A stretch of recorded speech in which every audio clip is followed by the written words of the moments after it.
Hey Don, welcome to the show. Woohoo! Nice to be here. Head curator of the Royal Tyrrell Museum. Is that right, Tyrrell? Not Tyrrell. No. So we've all been saying it wrong for. Also, I'd just like to say, excuse my French, but that film is fucking awesome.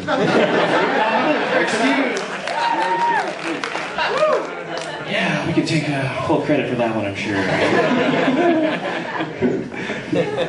So, Don, you, sir, are a paleontologist. Yep. What sort of paleontologist are you? Officially, you would say vertebrate paleontologist, but I don't do mammals. I don't do fish. I don't do amphibians. I do things that have scales. You do dinosaurs. Yeah, and I do marine reptiles as well. So things like plesiosaurs and ichthyosaurs. Can you tell everybody just how easy it is to find a dinosaur? Like, I probably have 10 of them in my backyard. No, it's not that easy. They're actually quite rare. Big animals today are rare.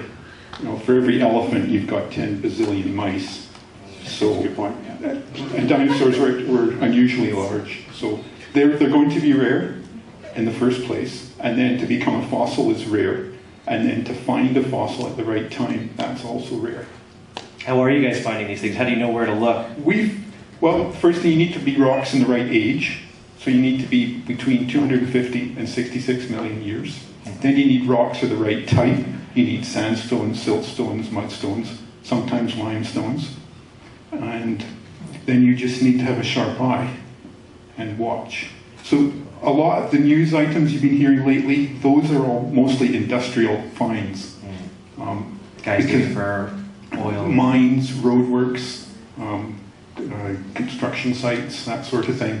Does that chap your ass when these guys are getting all the glory? They're finding all the dinosaurs and they're just... No. This province is huge. We can't be everywhere, and we certainly don't have the money to dig giant holes in the ground like they do in Fort McMurray. Where every 2 years we get a plesiosaur or an ichthyosaur, and 4 years ago they gave us a dinosaur. If it wasn't for them digging, we would never have known about that thing. Right. And do you just get your dinosaurs exclusively from Alberta for the Tyrrell Museum? Most of the time, well, this province is so rich. Yeah. We have popped over the border in southeastern BC to go to coal mines. They've got dinosaur footprints there. And we've been out over into Saskatchewan. Just the footprints, not the dinosaurs? No, we haven't got the animals yet. And I've been up to Northwest Territories a couple of times as well. It's a big deal for me to go out of province, bureaucratic stuff. And I think politicians are worried about the public image as a civil servant doing his job outside the province. Oh, really? So, is there any other hotspots in the world that could compare to what we have right here in our own backyard? Well, we're the best place for dinosaurs for the last 20 million years of dinosaur time. Crazy. But if you want to go to the super giant things like Brachiosaurus or Diplodocus, go to Western United States. If you want small flying birdie things from about 120 million years, go to China. If you want really weird crocodile-like things, go to Texas or Oklahoma. What's the deal with this? We keep hearing this, birds are dinosaurs. Birds are dinosaurs. They really are. What? If we only knew birds from their fossils, we would have been calling them dinosaurs from day one. And people in the late 19th century strongly suspected that. So Dr. Alan Grant was right all along. Yeah. And, the biggest thing was they thought extinct dinosaurs didn't have a clavicle, or wishbone, I should say. But they were looking at the wrong things, and they were there all the time. And no, there's so many things. And this next time you have chicken or turkey, check out the upper arm bone. There's a flange on the humerus. It's called the deltopectoral crest, and it's unique to dinosaurs. You won't see it on lizards, you won't see it on crocodiles, but you'll see it on your chicken or your turkey or your duck. Are crocodiles prehistoric as well? Crocodiles and dinosaurs appear at the same time about 220 million years ago. They're part of a larger family known as archosaurs. The crocodiles we see today are quite modified for their semi-aquatic life. The original ones were all terrestrial. So at the same time there was dinosaurs running around in the Triassic, you had crocodiles running around like greyhounds almost. Really? That would be... Paint us the pig, that's the... There's a scary... You don't hear... there's a lot of really weird, scary animals from the Triassic, so about 210, 250 million years ago. You don't hear about them. Things like Saurosuchus It was a 6-meter long crocodile thing with a big, strong head. And it would have been the terror of dinosaurs. Dinosaurs were small then. It was the top predator. But it got canned at the end of the Triassic. Everybody hears about the end of the Cretaceous extinction, but there was actually a major extinction at the end of the Triassic, which sort of cleared the decks and let dinosaurs become the big things. What keeps wiping them out? What in your The estimation? Triassic one is a mystery. Some people have suggested there were 2 asteroid impacts towards the end of the Triassic, but there was also major changes in ocean chemistry, I think, as well. But the end Cretaceous one is definitely the asteroid. It's the best explanation. My friend Rob goes down to the Pincher Creek area and he digs around in the dirt and finds these things, these little ammonite things with the beautiful colors and stuff, and they're like an ancient sea creature. So, like, does that mean that this was an ocean? Yeah, those things are called ammonites, and they're related to squid and octopus. There's about 40,000 different kinds of ammonites, and they got canned at the same time as dinosaurs did. And there were shallow seas covering most of the continents during the time of dinosaurs. The one we had here, you could have paddled your canoe from the Gulf of Mexico to the Arctic Ocean over this shallow sea. And we got all sorts of weird monsters from that. We call it the Bear Paw Sea. Bizarre. And in fact, that sea, if you go to Drumheller, east of Drumheller, you see these black shale rocks. That's the Bear Paw. And at one time, the Bear Paw came right over our heads and went all the way over to the Rocky Mountains. But it got eroded away. And how did the dinosaurs get so big? Well, one thing, their legs were straight up and down like columns. So don't think of dinosaurs as just big lizards. They weren't. They're a completely separate group. Their structure is quite different. So their legs were already very erect columns, and bone is much stronger to compression than in bending. So already, when they were small little dog things, they were able to grow. But also the continents in the past were joined together, much bigger than the ones. The continents today are quite separate. And the bigger the continental area, the bigger the animals you can grow on it. It's like a fish. You like put in a little tank and it won't grow, but if you put in a big tank, it'll grow. Yeah. No, that's true. Actually, you know why the fish doesn't grow? Because people aren't looking after it properly, and it croaks before it reaches full size. I don't have time, dog. I don't have time to get that fish all the time.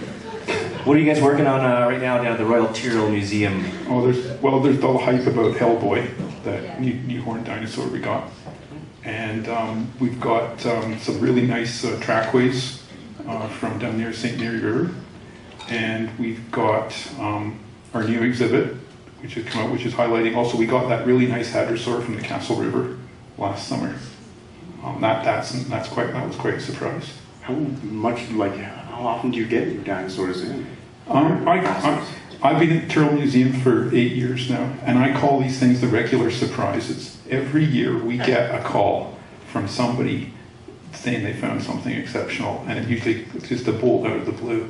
This province is just so rich in fossils. Did you hear on the internet, super reliable source, they found dinosaur blood? I heard they found that like today. Yeah, I saw the news headline, but I didn't get around to reading it. You find that yet? It's probably not exactly blood cells. It may be chemical residue. Maybe they've got traces of hemoglobin or something, or iron-rich patches. Is that one step? Yeah.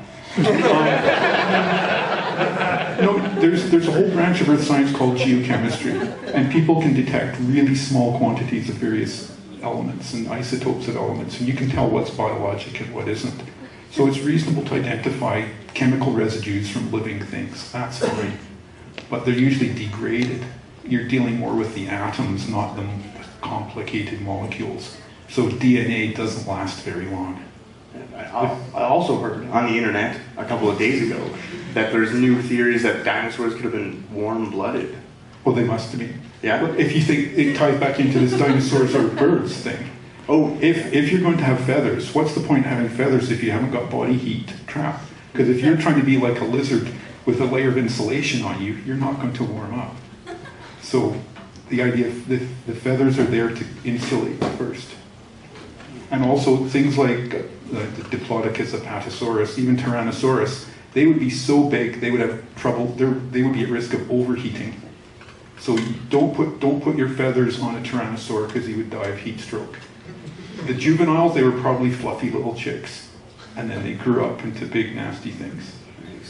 What about, do you believe in Bigfoot? If I was 12 years old, I would have said yes. It's out there, man. They got videotape of that. What about dragons? I know, I used to think Loch Ness Monster was great as well, but if these things are alive today, why have we not seen any fossils of them for the last millions of years? Because we find fossils of bears and foxes and wolves and sheep. We got elephants fossils here. Where are the fossils of these like sea creatures and Bigfoot? Maybe in the unexplored regions of the Canadian forest. Well, before I was in paleo, I was in geology, and the places we go on my summer jobs, and we go in the middle of nowhere. You walk through the bush where no one's ever walked before, and there's the forestry people cruising through as well, the timber cruising people.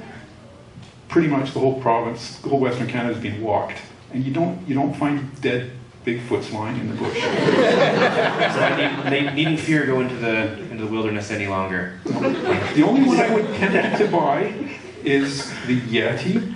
There was a very large primate called Gigantopithecus in Asia, and it's possible that it was around until a few thousand years ago, and maybe the legends have just carried on for thousands of years in that part of the world. It's like mammoths were alive 4,000 years ago in northern Siberia. So when the Egyptians were making pyramids, there was still mammoths running around. So that 10,000 BC movie has some legitimacy. Yeah, well, in the case of mammoths, we just missed them. It's so annoying. Where would you love to dig? Where would you love to go on a expedition? I'd give parts of my anatomy to go to Antarctica.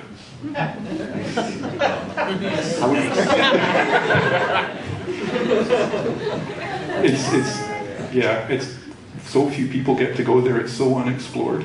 I'm sure there's all sorts of treasures waiting to be found. In the ice Like there? way under the ice? No, you would just go down the edges. There's rocks of the right age. There's Cretaceous age rocks around the edge. I think it's called the Palmer Peninsula. They found marine things. There are traces. There's also the Transantarctic Mountains. Early Jurassic Age, there's a thing called Cryolophosaurus, which means frozen ridge reptile. It's a partial early carnivorous dinosaur, but the rock is unbelievably hard, and it's at such a high elevation that power tools don't work so well. So it's been a nightmare to try and get them out. Yeah. Our other guest, Spencer, wanted me to ask you how you say Sharkosaurus in Latin. Well, there is a dinosaur called Carcharodontosaurus, which is literally shark-toothed dinosaur. Carcharodontosaurus. So the modern genus of great white shark, I think, is Carcharius. So maybe you could say Carchariosaurus.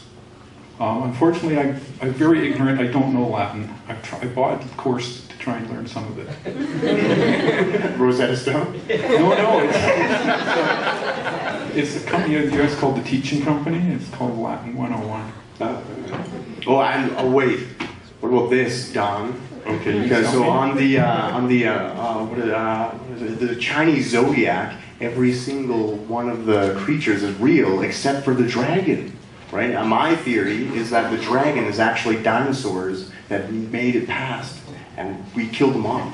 Well, there's probably an explanation more realistic than that. There's white in the Mongolian desert. There's white bone littering the landscape. It's their dinosaur fossils don't turn chocolate brown like ours. They're white, and they look really weird. And you can imagine travelers coming through the desert would have thought these things were the bones of dragons. So Totally, yeah. that's not my idea either. Someone else came up with that. I thought we like wrapped the bones for like the displays and stuff in the museum, or are they just washed and put up? No, it's a long process. Like TV shows like to highlight the glamorous helicopter shot, the specimen being lifted out of the quarry. That's just the end of the beginning. It takes years and years of work in the lab to get things ready. This exceptional armored dinosaur we got from Fort McMurray 4 years ago, it's only about half done. It's an extremely slow process. But I like to think, it sat in the ground for 112 million years. It can wait 7 years. Yeah, we can wait. It's so unique. We don't want to rush it. We don't want to mess it up. Do you ever get it wrong? Is there a lot of guesswork to go, like you're just piecing things together in a puzzle? Well, science is constantly changing. Don't come to science looking for the last, final, absolute answer. Science, our current thinking is just our best interpretation based on what we know now, and it's constantly correcting itself. And dinosaur studies, initially they thought they were giant whales. One of the earliest ones was called Cetiosaurus, which means whale reptile. And then, because they couldn't believe something that big could walk on land, because they'd never seen anything like it. And so our ideas keep changing. So maybe not say it's wrong, say we lacked the information and our knowledge was still too incomplete. And it gradually gets better and better. But there's now a stable body of knowledge, and we're just building on that.